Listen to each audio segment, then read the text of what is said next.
You may be thinking, if I had high blood pressure, I would feel it. Maybe a bad headache, maybe dizziness, maybe something obvious, but that is exactly why so many people miss it. High blood pressure often stays quiet for years, and here in the United States, we see this all the time.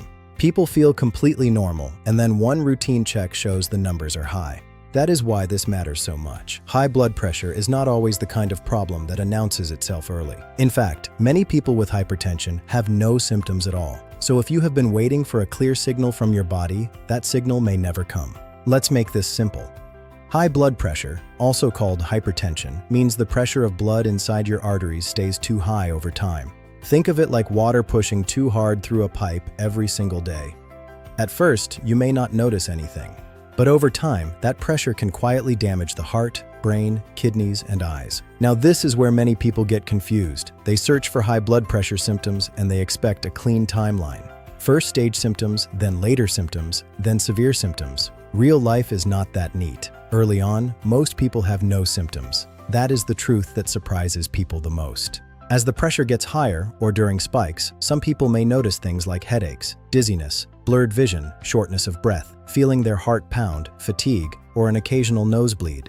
But these are not reliable early warning signs. That is important. A person can have these symptoms without high blood pressure, and another person can have very high blood pressure and feel completely fine. So if you are asking, what does high blood pressure feel like? The honest answer is often nothing at all, and that is what makes hypertension dangerous. Then there is the stage where you should stop waiting and take it seriously right away.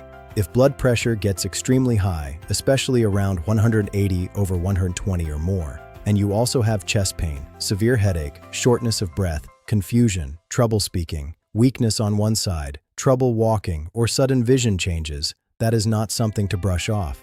That can be an emergency. A lot of people also ask, why does high blood pressure happen in the first place? Usually it builds up from a mix of things. Age, family history, too much salt, extra body weight, low physical activity, stress, poor sleep, smoking, alcohol, diabetes, and kidney problems can all play a role. Sometimes people keep saying, I feel okay, so I must be okay. But blood pressure is one of those conditions where feeling okay does not always mean being okay. And here is a science-backed detail that makes this even more real. The SPRINT trial is one of the best-known blood pressure studies, and it showed that stronger blood pressure control reduced major heart complications by about 30% and reduced deaths by almost 25%. That tells us something powerful. Managing blood pressure is not just about a number on a machine. It can change real outcomes. So what should you actually do? First, know your numbers. Do not guess. Check your blood pressure properly, either at a clinic, pharmacy, or with a good home monitor. Sit quietly for a few minutes first. Keep your feet flat on the floor. Do not talk while checking it, and do not panic over one single reading. Patterns matter more than one random number. Second, do not wait for symptoms before taking action. If your readings stay high, speak to a doctor. Lifestyle changes help a lot. Cut back on salt, move your body regularly, lose excess weight if needed, sleep better, reduce alcohol, and take your medicines exactly as prescribed. One common mistake is stopping blood pressure medicine just because you feel better. Many people feel better because the medicine is working.